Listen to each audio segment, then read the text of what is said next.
Sergio Borrelli es ex interventor de la Administración General de Puertos, Sociedad del Estado, es capitán de ultramar, práctico de Ría de la Plata y antes de ser práctico navegó en buques mercantes de carga general, bulk carriers y buques tanques. Él es expresidente del Consejo Portuario Argentino y es consultor en temas de puerto, navegación para empresas privadas y públicas. Actualmente preside de la Cámara de Actividades de Practicaje y Pilotaje y es miembro de número de la Academia del Mar. Le pedimos a Sergio que pase al estrado. Quiero agradecer la invitación de la CERA y felicitarlos también por la organización y por la coherencia de todo el evento en cuanto a la selección de expositores y la coherencia de los temas que se están tratando. Yo, como quienes me precedieron, se basaron mucho en el puerto de Buenos Aires. Quisiera ponerlo en contexto al puerto un poquito y ver desde la periferia cómo se pueden ir solucionando algunos de los temas que son recurrentes y que tienen un montón de años ya de permanencia. En principio, me gustaría recordarles dónde estamos. Está Buenos Aires, como todo el resto de los puertos del AMBA, está inserto en lo que es la hidrovía Paraguay-Paraná, en un sistema convencional súper complejo, donde intervienen un montón de intereses que van desde los intereses de la carga y terminan con los intereses de las sociedades, intereses inmobiliarios, un montón de cuestiones que terminan influyendo sobre las decisiones que se toman, que a veces cuando uno las mira desde un punto de vista de una sola especialidad, no se pueden entender. Y la verdad que cuando la mira desde todas las especialidades tampoco se pueden entender, pero se permiten explicar un poquito algunas de las cosas que pasan. En ese sentido, hoy tenemos 10 pies, 25 pies de Santa Fe a la San Lorenzo y 34 pies en el resto de la vía que sale del Gran Rosario hasta el océano. Pero a partir de ahí, yo me permito hacer dos planteos. Primero, que cuando uno mira lo que pasa hoy en la vía navegable y en qué estado está hoy, se va a encontrar con que los 35 pies en el Río de la Plata prácticamente están en casi todos los puntos, salvo algún punto que faltaría dragar en el Mitre, y los 36 a la vuelta de la esquina. Con 36 pies en el Río de la Plata, con la pleamar, los buques podrían estar saliendo de los puertos del AMBA en 38 pies. Por supuesto que para eso tienen que tener los muelles disponibles para salir en 38 pies. ¿Qué quiero decir con esto? Tenemos una oportunidad, y es que prácticamente el calado en el Río de la Plata ya está disponible y como consecuencia de la gran bajante, los esfuerzos extras de dragado que se hicieron en el río Paraná también permitirían, con muy poco esfuerzo, disfrutar y mantener la profundidad el día que el río recupere su habitual promedio.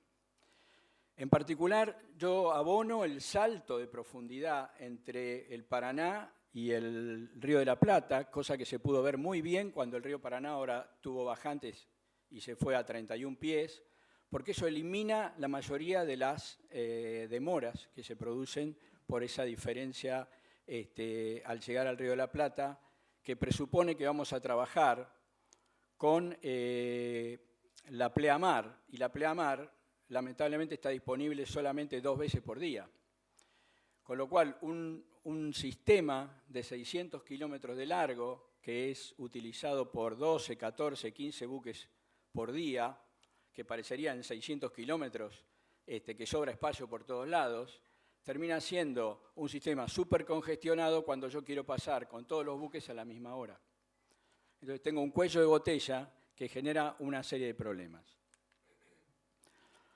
Los círculos rojos marcan los lugares donde los buques esperan y donde los buques sufren demoras. Las demoras que se sufren son de 4 tipos, básicamente por espera de marea, por razones de tráfico, por cuestiones meteorológicas y por decisiones comerciales. La espera de marea, como les decía recién, termina generando que, por ejemplo, los buques fondeen en Escobar y se acumulen buques para esperar a poder cruzarse en la pleamar.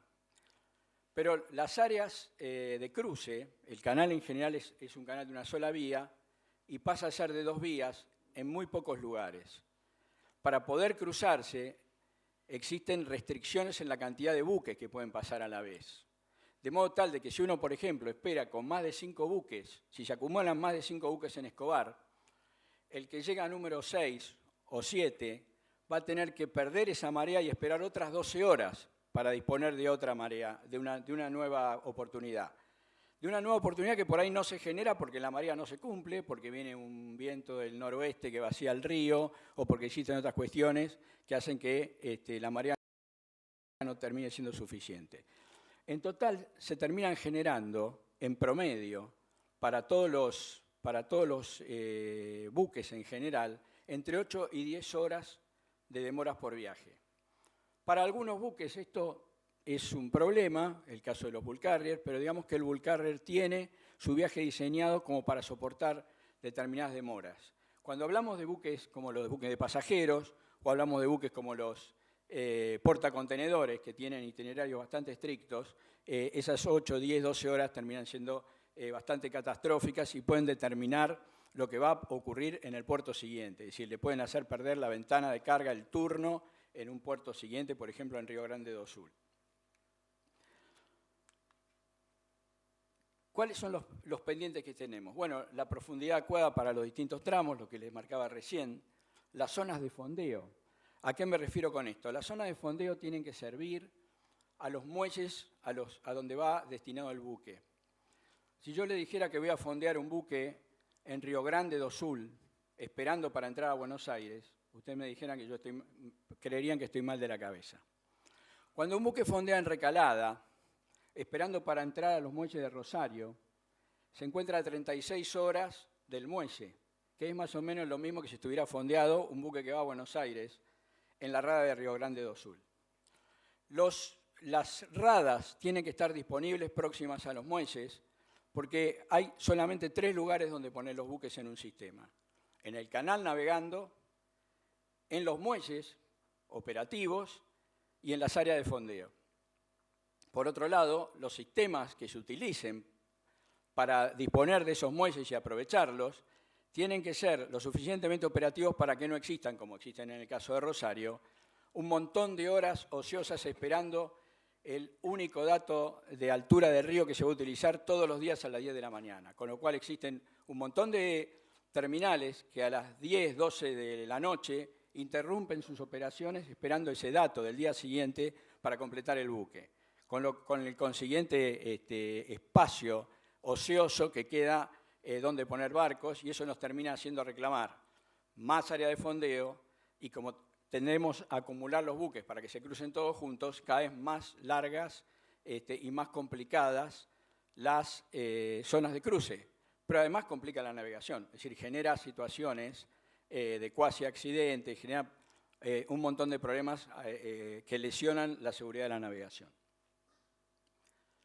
Respecto de los nuevos buques de diseño por tramo, el buque que se utiliza, el tipo Panamax de 230 metros de eslora por 32 metros de manga, es un buque de los años 80, que se utilizó en los 90 para desarrollar este sistema. La verdad que hoy el puerto de Buenos Aires está recibiendo buques de 335 metros por 48 metros de manga, pero ya existe un buque, el Río de Janeiro Express, que va a llegar a Buenos Aires, y ese buque tiene 51 metros de manga. Por otro lado, se anuncian la próxima clase de buques de 366 metros de eslora y 51 metros de manga. Quiere decir que para los puertos de Lamba tengo que pensar en un buque de diseño que tiene el 50% más de largo y el 50% más de ancho que el que se está utilizando en este momento. Algo que no ocurriría si me pongo a pensar en los puertos del Paraná.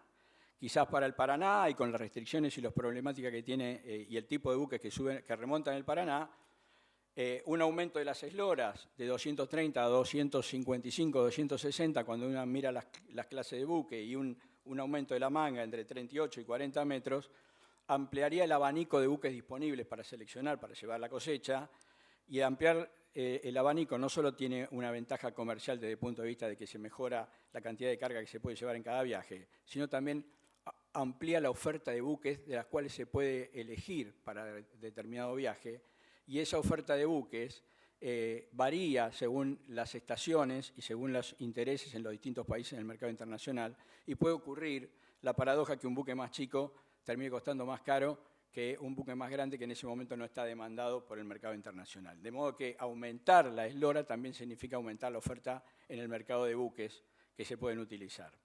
Respecto de las diferencias de dimensiones, de aplicar un buque especial para los puertos del AMBA en el primer tramo y el resto, también haría justicia con la diferencia que existe por kilómetro en el peaje, porque si yo tuviese un canal preparado con mayores dimensiones para el primer tramo, es decir, hasta Buenos Aires, tuviera un canal más ancho con un diseño para buques más grandes, entonces la diferencia de precio por kilómetro que existe entre los puertos del AMBA y el Rosario empezaría a tener un poquito más de sentido. También deberíamos pensar en la capacidad de cruzarnos con todo tipo de buques. Cuando un sistema tiene más restricciones que permisos, y lo vemos todos los días en el comercio exterior esto, el problema no lo tienen los operadores, lo tiene el sistema. Es decir, si yo tengo un montón de restricciones y tengo que dejar los buques en las puntas de los canales, esperando que alguien desocupe el canal, evidentemente tengo un problema estructural que tengo que resolver. Mi visión de esto es que nosotros deberíamos ir profundizando el Río de la Plata, algo que tiene, no tengo ninguna duda, bajísimo impacto ambiental y una facilidad muy importante para irse adecuando. Con volúmenes que en el porcentaje total, desde el Gran Rosario hasta Recalada, son de los más bajos. Hoy debe estar el Río de la Plata, el canal Punta Indio, debe representar el 12% de todo el esfuerzo de dragado que se hace en el sistema.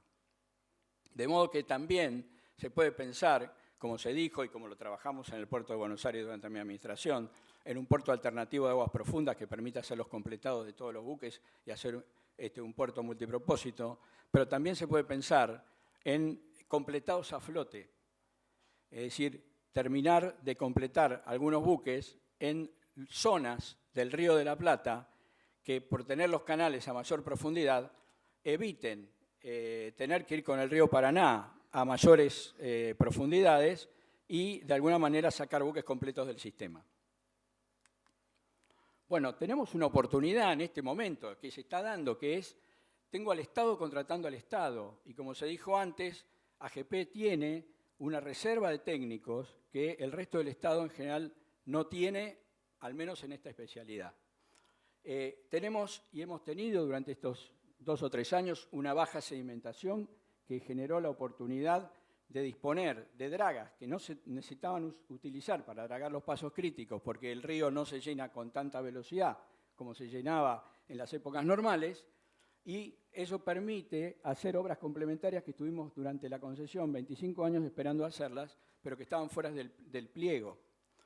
También estamos pagando un dragado por metro cúbico, de modo que si el río se llena con poco sedimento, hoy tenemos un bajo esfuerzo de dragado, con lo cual tenemos de lo que se recauda una capacidad para pagar, para invertir en obras complementarias, tales como radas y zonas de cruce y ensanchamientos del canal para evitar esto que yo les decía que son 8 o 10 horas en promedio que se pierden los buques en cada viaje. Esto al decir de los buques que transportan granos y la visión de las navieras que directamente le cargan al puerto de Buenos Aires 12 horas de demora por viaje. Bueno, y hablar, existe hoy la posibilidad de una cooperación entre organismos y la incorporación de tecnología. Esto es a favor de... la incorporación de tecnología es una inversión ínfima en comparación de todo el esfuerzo de dragado y de balizamiento que hay que hacer para mantener, y genera una cantidad de beneficios que se multiplican. Es decir, la relación costo-beneficio con la tecnología es abismal. Bueno, obras complementarias, como yo le decía, ensanches del canal del Río de la Plata. Recientemente se pudieron hacer 3 ensanches que fueron reclamados durante los 25 años y que fueron aprobados por allá por el año 2017 por la Comisión Administradora del Río de la Plata y que están, más allá de las cuestiones burocráticas que vienen retrasando, están terminados hace 2 meses. Ahora se aprobó el plan de balizamiento, entiendo yo que en 15, 20 días vamos a estar disfrutando ya de de esos ensanches, se han ensanchado el canal a 200 metros, eso va a permitir que haya nuevos cruces, también va a permitir probablemente a los buques de 51 metros de manga, es decir, no tener restricciones, no restringir el canal completamente, sino poder cruzarse en esas áreas. Como les decía, la adecuación de fondeaderos más próximos a los muelles, las rutas principales y las rutas en el río Paraná. Bueno, lo comprimido de esta exposición no me permite explicar esto mucho, pero piensen en una D y piensen si en la D se navega por el palito de la D, por la recta, o por la panza de la D. Navegar en una curva tiene tres desventajas. Una, que el buque se atraviesa y eso requiere más anchos. Es decir, si yo hago un canal en una curva, donde necesitaba 120 metros en la recta, en la curva voy a necesitar 160, con lo cual eso me va a demandar más esfuerzo de dragado. También, si ustedes ven, van a ver que la panza de la D es más larga que la recta, con lo cual tengo que navegar más y tengo que dragar más, ya no en longitud, ya no en ancho, sino también en longitud.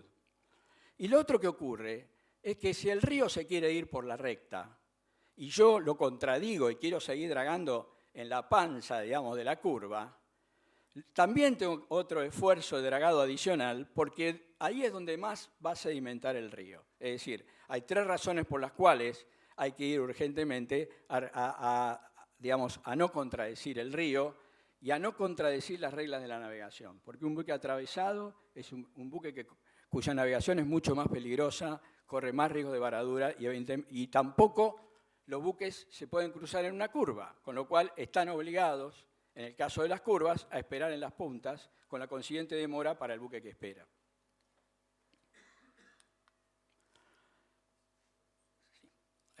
Voy a tratar de ser lo más breve posible. Una sola cosa. Si en el año 2000, que teníamos 32 pies, nos hubiéramos propuesto dragar 10 centímetros por año, no se hubiesen enterado ni los peces. Porque 10 centímetros por año a semejante sistema no le hubieran hecho nada. El sistema se hubiera adaptado, los prácticos, las autoridades, el funcionamiento del sistema se hubiera adaptado en forma gradual y hoy estaríamos en 39 pies.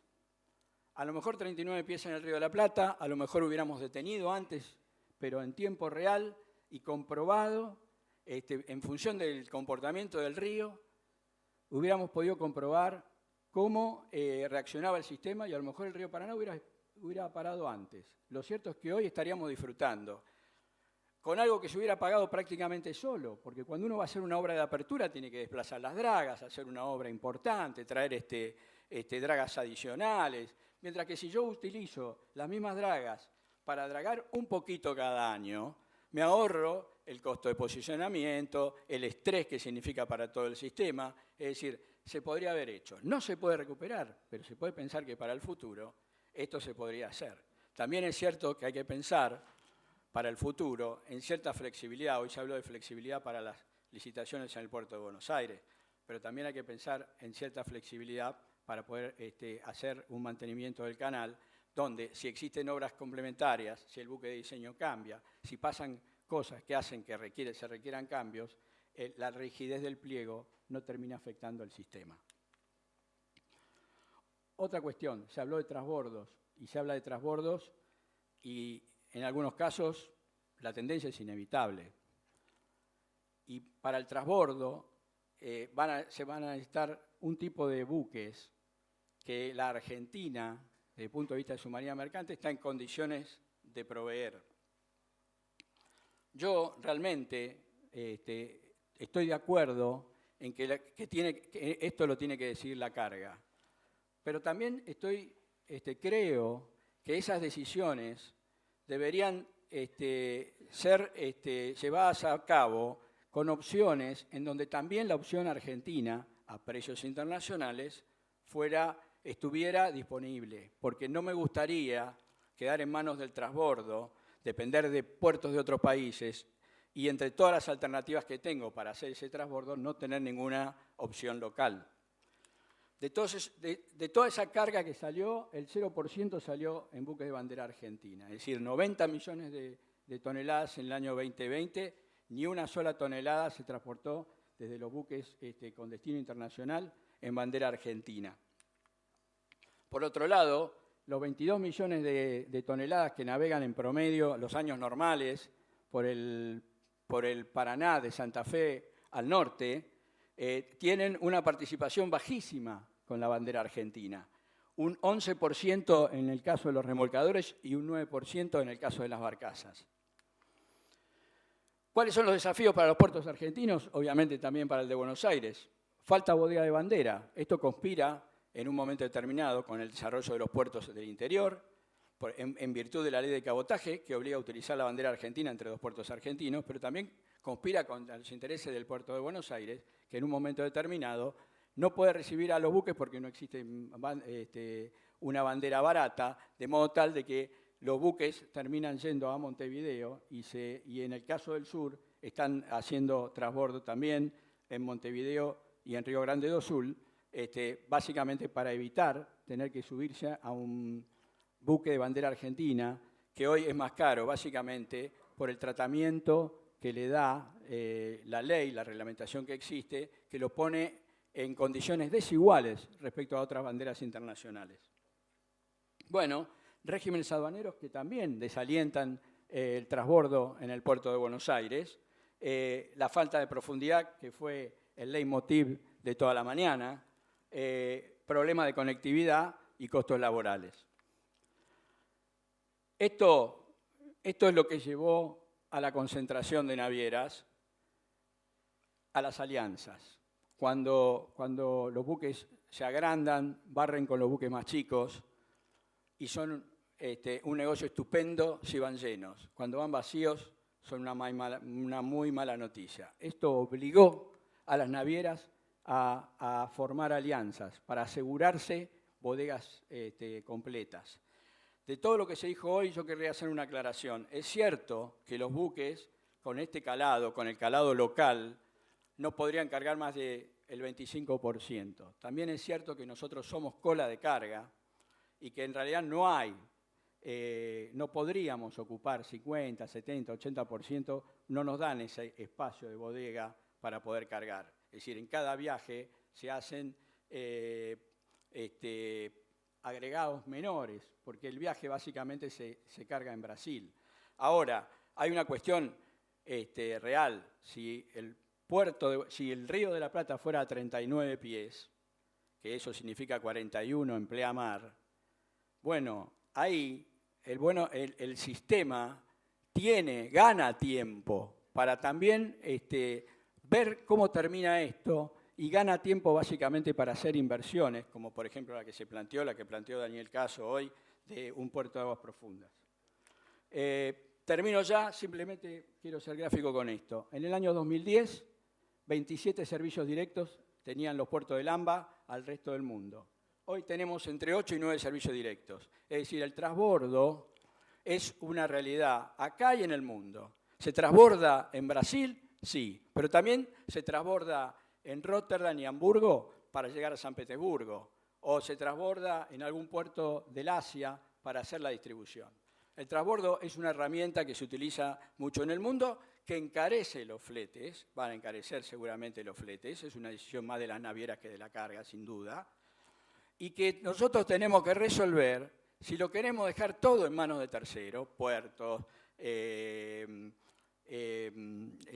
negocio naviero en general, o si de alguna manera podemos ser competitivos en lo que tenemos alguna posibilidad de ser competitivos. Esto es, tener algún puerto de aguas profundas, resolver nuestros problemas de profundidad con el Paraná y tratar de sacar los buques terminados a los que no les convenga ya ir a cargar un segundo puerto, sino que tengan que salir cargados del sistema.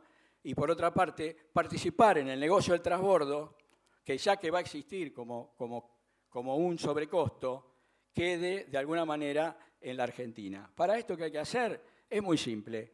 Me voy a saltear todo lo que pasa en Brasil y todo esto, pero yo les digo, Brasil tiene mercado y tiene armadores integrados verticalmente con las grandes navieras que se van a quedar con todo el negocio del transbordo si la Argentina no hace algo que valga la pena con su marina mercante y con sus puertos. Simplemente esto, que no me voy a cansar de repetirlo. 10 más 10 más 10 no son 3 mediocampistas, ahora que viene el Mundial. Es 10% de IVA, 10% de ganancia y 10% de cargas sociales. De alguna manera, esto nos pondría en condiciones competitivas para que buques de la Marina Mercante, sin subordinar a la carga, a sobrecostos, sino siendo una oferta real que compita en el mercado internacional, puedan ser una opción y de alguna manera la Argentina pueda seguir reteniendo negocios. Podría hablar toda la tarde, pero me están hace rato censurando. Lo quiero denunciar. Muchas gracias.